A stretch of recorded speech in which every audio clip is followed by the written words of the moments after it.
What's going on, everyone? Welcome to the Progressive Action TV show, and we have an update with Miss H.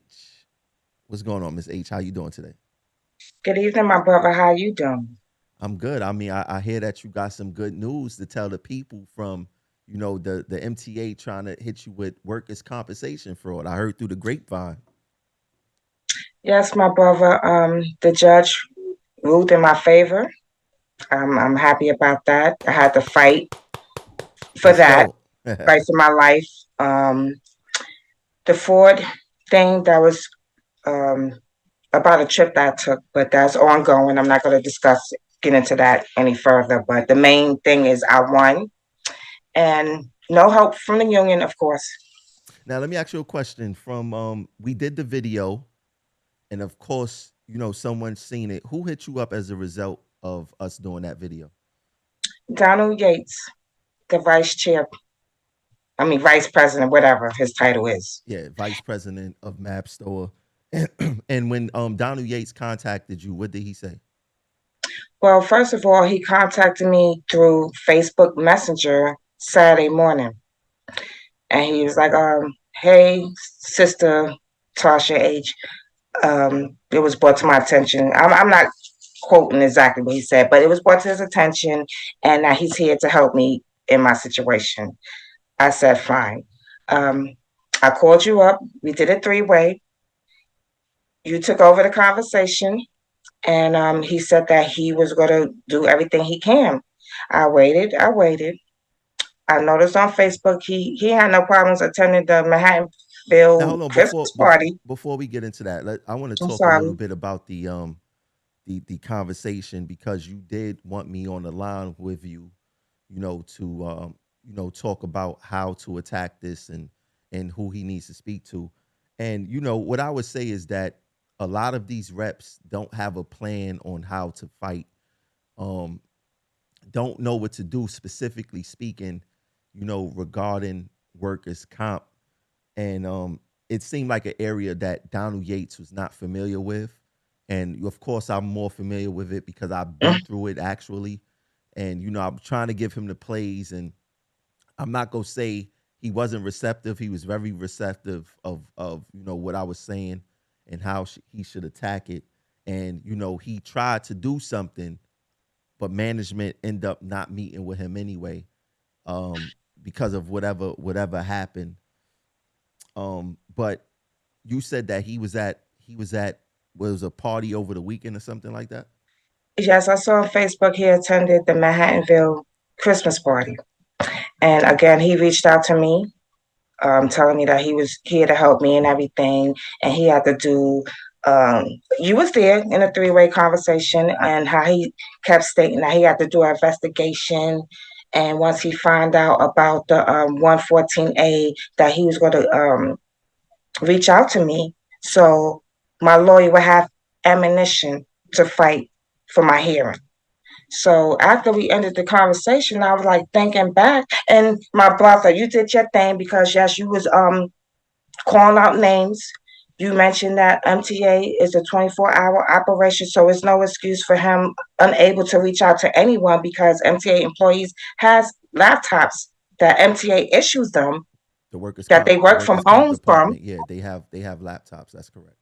Okay, so it's no excuse. But again, he kept saying, "Oh, he got to do an investigation. He needed my information to look into it, and that he's going to meet up with the vice chair or whoever of operation of Vice buses." president of buses, yeah, he said he was gonna meet with him. Okay. Yeah.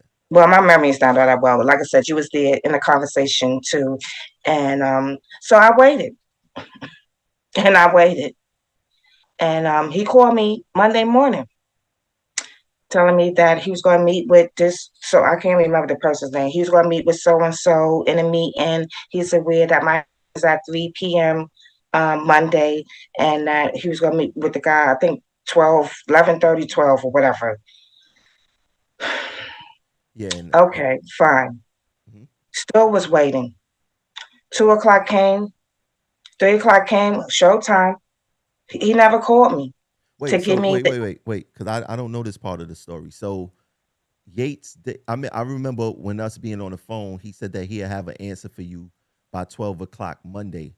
So he never called you 12 o'clock Monday. No, he told me that the meeting with the guy was supposed to take place at 12 So when did you actually hear from Yates?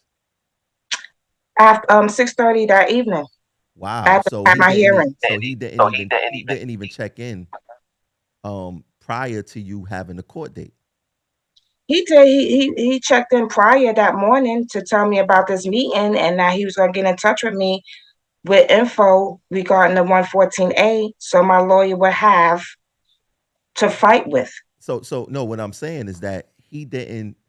He told you about the meeting that he was trying to have or something like that, but he didn't let you know that the meeting wasn't successful, and he didn't give you the ammo or your lawyer the ammo to find out what it was. So you didn't hear from him until 3 hours after your court date. Exactly 6:30 that evening. He called me. Hey, Miss H. Um, I was calling to see, the outcome of your hearing. So I said, yeah, well, I was waiting for you to call me back. So he said something again. So I was like, again, I stated to him, I was waiting for your return phone call and that never happened. So I guess he was fishing for information, but I didn't give him any. I just told him that the judge ruled in my favor and I did it by myself Mhm. without the help of you. And I told him to enjoy the rest of his evening. Click, hung up the phone on him. You hung He's up he was gonna say the something, but I hung up the phone. So you, click, he was talking to himself afterwards. you hung up the phone. Because yes, because I was like, it's the okey doke. I'm like, come on now. Yeah. I'm sitting here waiting for you to call with the, ammunition for me to fight with. But I had Yeah. to be my own advocate. I told the judge, I'm the victim. I was attacked and I done nothing wrong. And I told And you prior to the court case, I said, I guarantee you this is over you traveling somewhere. I guarantee but yes, we did have that discussion. you. In the back of my mind, I had a feeling that was about, but in a later date, hopefully we can discuss that further. Yeah. But right now, I cannot. Yeah, because we know that the MTA, they don't play fair. They still can appeal it. There's still things that they could do. But what I would say is that I hope that they don't, because this would not be, good press for them. The union is almost gonna have to be put in a position to defend this through the media to make the MTA look bad. And it's funny, they jump to the for media situations regarding things not directly involving the MTA, but when it comes to workers' compensation, and everyone's seen your assault. They seen it on social media. They seen it on the news. They seen it everywhere, and the MTA still felt it was necessary to try to hit you with some type of fraud. I mean, it's very disgusting. But let me ask you a question. You did mention that you've seen Yates attending a Christmas party over the weekend. Do you think that his priorities was in the right place, specifically speaking, after we both spoke to him on a three-way call? It seemed like he didn't care less about my situation and well being. He was more concerned about partying and taking pictures with the fellow co-workers. Whatever, I don't know. Yeah, I got you, just thought got that you. was pathetic. Well, I would say that Yates was receptive of the information that I was giving him to help him fight back. I am disappointed that he didn't reach back out to you before Monday, because I think that he could have gotten the answer that day, or the latest Sunday. But Monday, him telling you that you had a meeting, that he had a meeting with whoever he Yes. was going to meet with, and Mm-hmm. then not actually calling you before 3 o'clock to say, hey, the meeting didn't happen, but at least if you want me on the phone call or in on a virtual courtroom with you, I will be there. I find that not to be good coming from the vice president of your department, Donald Yates, and I do feel that he could have done more. But this is how this union function. It's sad. They only jump when there's cameras involved, when it's about making them look good, making them look like that they are fighters. But all the Yeah. real fighting happens when the cameras are off. Mm-hmm. All the real fighting happen when things are maneuvering behind the scenes, like for your situation, and there Mm-hmm. needs to be answers. We do not work Monday through Friday, 9 to 5. This is a 24-hour Yes. operation, and Mm-hmm. these managers are available 24 hours. And the information that he could have gotten to give you a better idea, he that could have been made within one phone call. So I'm whenever I try to give someone the benefit of the doubt, and everybody know that me and Yates had our battles, I would think that they would do the right thing, and then they just drop the ball again, and they only hurting, you hurting your members. You're not Yes. you're not hurting me directly. You hurting your members, and Miss H went through something very traumatic. Um, she says she don't want to be a bus operator no more. A job that she took a test, signed up for, and Mm-hmm. dedicated the majority of her I don't know if but the majority of 15 years, right? Or something like that. Majority of your time doing. Um, you know, I feel that these reps need to be taking better care of their members and actually care, actually fight, and actually do the right thing. But I'm gonna Yeah. leave you with the final word, Miss H, before we get out of here. We just wanted to give them this wonderful update that you did win. The judge ruled in your favor, but the final word is in your court. Let the people know how you feel before we get out of here. I just want to say thank you, everybody, for the support, the comments, the well wishes, the encouraging words. You, my brother, thank you. My whole family is elated. They happy. I'm happy. I don't know. I'm just really speechless right now. But the fight is not over. I tell you, my brother, the fight is not over, and I'm ready to continue to fight. We pray Um, that it's over. We pray that it's over. We pray that they don't do nothing else. But I, I pray, but you never know. The okey doke is still, back there, and yeah, TW is a joke. Again, MTA do not care about you. They don't care about us at all, and it's really sad. It's really sad. And again, thank you, my brother. thanks for Uh, believing in my abilities. I appreciate it. oh, yes, you Thanks did for your calling thing. me.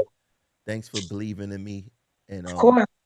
I seeked you out. I'll look for you, and I watched you for a while before I even reached out. And I'm so, oh my God, I can't. It was something else I wanted to say is that you did your thing, brother. I'm proud of you. You said you did what you said you was going to do, and you're going to continue to help me. I told you that I would like to continue this fight with you I appreciate it. because, like I said, I've done nothing wrong. I didn't deserve this. I fight it. I fought. I pleaded, and I also it's on record that I told him I'm not going to be turning back as a bus operator until MTA can guarantee my safety because I've voiced my concern about the threats and everything. So, with that being said, thank you, my brother. Happy Kwanzaa, Merry Christmas, and all that good stuff. And I look forward to part three. Like I Sounds said, good. it's not over. Sounds good. Thanks for tuning in to the Progressive Action TV show. Thanks for Miss H bravery for coming and sharing her story. You guys got to start sharing your story so we can show the public and we can Yes. show other coworkers and other Hmm. unions what we go through. Silence is compliance. When you choose silence, you choose the side of your oppressor. I catch you guys later. Peace.